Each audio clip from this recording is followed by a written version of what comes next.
Fala, jovem! Thiago Matos aqui com esse segundo episódio sobre a minha história. E nesse episódio eu vou falar um pouco sobre o meu primeiro projeto, meu primeiro estágio, sobre a minha empresa, faculdades e muitos assuntos interessantes. Então, fica ligado!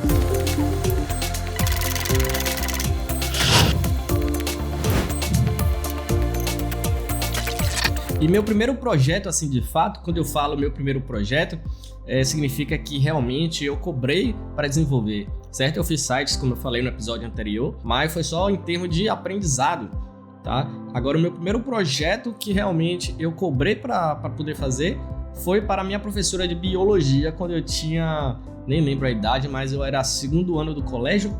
Eu criei esse site porque ela queria publicar os assuntos das aulas, certo? Por exemplo, você tinha uma apostila lá, ela queria colocar a apostila online, alguns slides, essas coisas todas. E aí ficava publicando o material das aulas para que meus colegas, né, os alunos lá, pudessem baixar e estudar de casa, em vez de ela estar imprimindo toda hora a apostila e dando para os alunos. Foi uma ideia bastante interessante, inclusive uma ideia dela, mas foi o meu primeiro projeto, tá? E eu confesso que eu sabotei algumas vezes aí, tá? Eu não publiquei alguns assuntos para poder adiar a prova, adiar teste. Ladrão! Quem nunca sabotou aí no segundo ano do colégio? Não, nunca nem vi. Então eu fiz algumas sabotagens lá. Não tô lembrado não. E aí depois dei aquela desculpa lá. Professora, minha internet caiu, sei lá, meu computador quebrou, meu gato mijou lá em cima do computador, sei lá, aquelas historinhas que só quem acredita é a gente mesmo. Aí depois disso, já que eu tinha um pouco mais já de experiência, né, já tinha feito meu primeiro projeto de fato, eu comecei a contactar algumas empresas lá em Salvador e de repente entrei em contato com uma empresa que ela aceitou meu serviço remoto. Ajudei essa empresa a fazer alguns projetos com HTML e CSS. E depois de 1 ou 2 meses essa empresa cresceu, né? E aí ela resolveu me contratar como estagiário. E aí eu consegui meu primeiro estágio. Eu acho que eu estava mais ou menos no final do segundo ano para o terceiro ano do colégio, por aí. E aí eu fui trabalhar nessa empresa todo dia à tarde, né? Fazendo estágio. Foi uma maravilha, aprendi muito com o pessoal lá.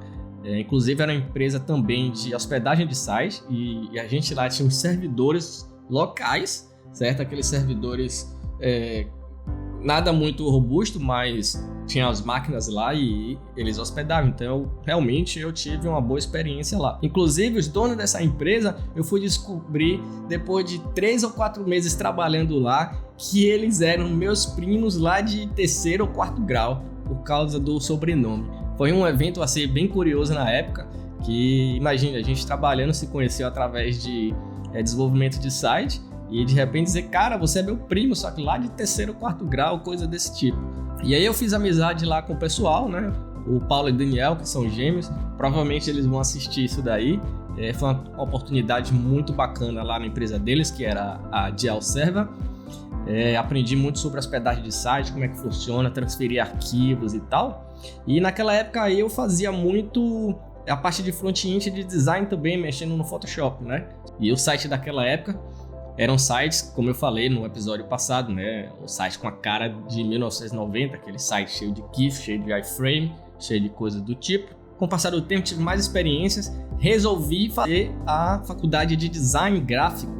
E aí na faculdade a gente aprendeu um pouquinho sobre a parte de web, mas não era o foco. O foco era te dar o conceito, né? Te ensinar o conceito e as inspirações de como ser um designer. Então isso aí nos primeiros semestres da faculdade eu consegui um outro estágio, que essa empresa era mais ou menos uma agência do estado e eles precisavam fazer os sites das prefeituras, né, de todas as cidades da Bahia. E aí eu entrei lá para poder fazer esses sites e aí a gente fez sites para mais de 200 prefeituras. Então eu tive uma experiência muito grande porque era muito site para fazer e coisas rápidas, né? Não eram sites muito bonitos. Claro, quem é que faz site bonito de 1990? Ninguém. Então, saindo um pouco desse lado aí de estágio, eu gostava muito de jogar game, né? Era um gamer naquela época. Quem nunca jogou aí Counter-Strike? Quem nunca jogou Counter-Strike aí? A ideia de falar sobre isso é que a gente sempre se reunia lá em casa, todo mundo levava o computador, né, para poder fazer aquela lan house, né? Aquela LAN. Eu tenho um primo também que jogava junto comigo e que naquela época estava sempre junto comigo para fazer essas coisas de rede. Inclusive, ele seguiu muito essa área aí de manutenção de rede. E aí, esse meu primo, o Tássio, ele também tinha vários amigos lá do bairro dele que gostavam de jogar CS, né? E aí, eu às vezes ia lá pra casa dele jogar, ou eles vinham pra minha casa jogar. Era muito bacana. E aí, eu comecei a ver uma oportunidade de negócio daquilo ali, porque a Redondeza estava querendo algum lugar pra jogar, né? E aí, a gente decidiu abrir a Lan House. Então, eu chamei Tássio, conversei e fizemos algumas contas, achamos que valeria a pena.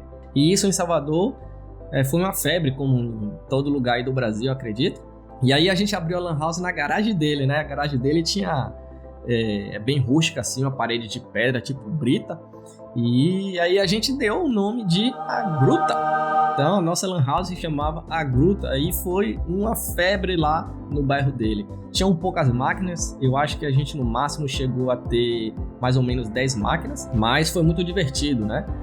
Aprendi muito com o negócio e foi realmente meu primeiro negócio, obviamente com o suporte dos meus pais, senão tudo isso não seria possível, mas aquilo ali foi um aprendizado para mim de extrema importância como empreendedor. E o curioso é que nessa época eu ainda tinha os 2 estágios, fazia faculdade e a Lan House, ou seja, de manhã eu ia para um estágio, de tarde eu ia para outro estágio. De noite eu ia para a faculdade estudar, saía da faculdade, ia para a Lan House para poder fechar as coisas lá, né? E aí no fim de semana eu tomava conta da Lan House, né? De sábado até domingo. Então não tinha vida naquela época, muito novo, com gás retado, eu realmente não tinha vida. Era 24 horas trabalhando, estudando, fazendo tudo aí, o que eu tinha que fazer, né? E foi um aprendizado aí sensacional. E aí, fora essa confusão toda, né? Eu resolvi ter um pouquinho mais de paz. Eu saí da LAN, saí do estágio à tarde e fiquei com o estágio de manhã e a faculdade à noite. E durante as minhas tardes livres eu estava fazendo alguns trabalhos para empresas, né? Fazendo freelance, e eu acabei ficando como freelancer, né? Eu acabei experimentando aí a vida de freelancer e eu adorei, porque era uma liberdade absurda, eu fazia a hora que eu quisesse. Aquilo ali também agregou muito valor à minha carreira, tá? Inclusive, depois disso eu decidi sair do meu estágio e seguir a carreira de freelancer. E aí trabalhava em casa todo dia, de manhã, de tarde, fazia faculdade à noite, tinha vários projetos, muita gente querendo o site, e eu lá trabalhando todos os dias. Até que chegou um ponto que eu não conseguia mais crescer, né? Não tinha volume, mas eu não tinha pessoal, não tinha como dar conta, porque sozinho você é totalmente limitado. E aí o que é que meu irmão fez? Meu irmão, administrador, chegou e falou assim: vamos abrir uma empresa, porque eu tô vendo também que isso daí pode ser um grande negócio. Aí eu falei, cara, abrir uma empresa, eu sou novo e tal. Bateu aquele medo, realmente. Mas aí meu irmão também, que estava na faculdade de administração, falou, cara, eu administro a empresa, é uma experiência para mim, você administra a parte de projetos, uma grande experiência para você, e vamos tocar a empresa. Aí eu falei, cara, vamos juntos, né? Vamos mergulhar aí nessa ideia, e assim a gente foi. E o curioso é que no primeiro dia dessa empresa a gente não tinha cadeiras, né? A gente comprou as mesas e as cadeiras ficaram para chegar, né? E a gente, não, vamos começar a funcionar logo. E aí, cara, começamos a fazer aquele bloquinho de livros, né? Levamos vários livros lá pra sala, sentamos e começamos a desenvolver. E aí, vamos tocar, começamos a fazer divulgação no prédio, né? Entregando folheto e tal. E aí a empresa cresceu, tivemos estagiários, tivemos nossos empregados também. Não era uma grande agência, era uma micro agência, mas a gente desenvolveu bastante projeto. E eu, como dono, né, como sócio da empresa, você aí que tem empresa também sabe, você tem que meter a mão na massa em todos os lugares da empresa, até atender telefone, limpeza, fazer tudo. Não ache que o cara que abre empresa aí no Brasil, né, ainda mais microempresa, vai ficar lá sentado na poltrona e dizer, eu sou o chefe, vou mandar.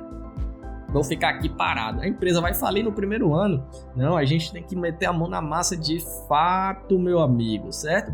E aí foi o que eu fiz. Então, na rotação de empregados, né, entre e sai, e às vezes não dava tempo de a gente contratar outra pessoa, e o projeto tinha que andar, eu fui praticamente forçado. Ou você faz ou atrasa o projeto, então vamos fazer. E aí comecei a pegar gosto pela coisa, comecei a ficar realmente apaixonado pelo código, pela área de programação, tá? E foi aí que eu utilizei muito o Notepad++, que eu citei aí no episódio anterior, por conta do PHP, que ele tinha uma estrutura legal, código colorido, foi fantástico. Aí eu disse, cara, chegou a hora de profissionalizar isso. Depois que eu finalizei a faculdade de design, eu fiz um outro curso, uma outra universidade na área de programação, que lá em Salvador foi o curso de Sistemas para a Internet, que era focado direto para a internet. Com isso tudo, a empresa bombou, a gente foi muito feliz, tá? Uma experiência enorme.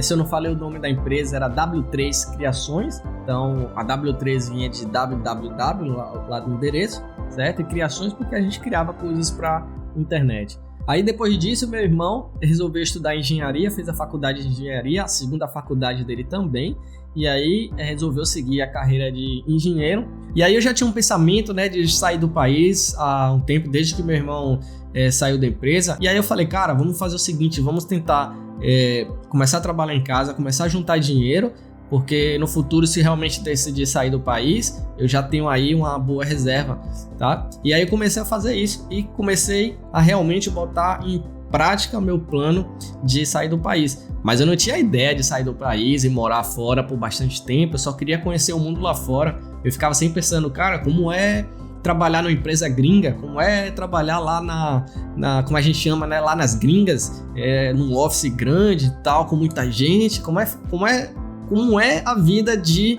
fazer parte de um time gigante de 20 pessoas, por exemplo. Então eu tinha muita curiosidade e também bastante medo, obviamente.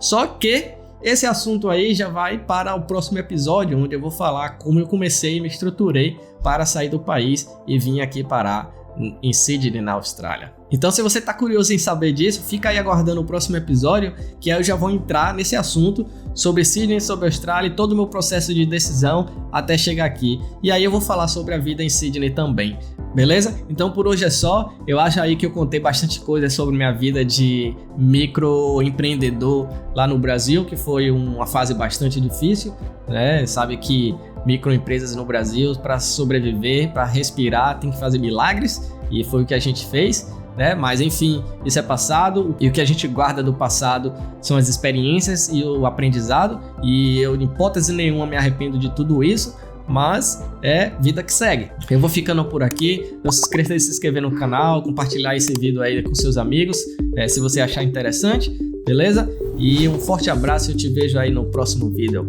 Valeu!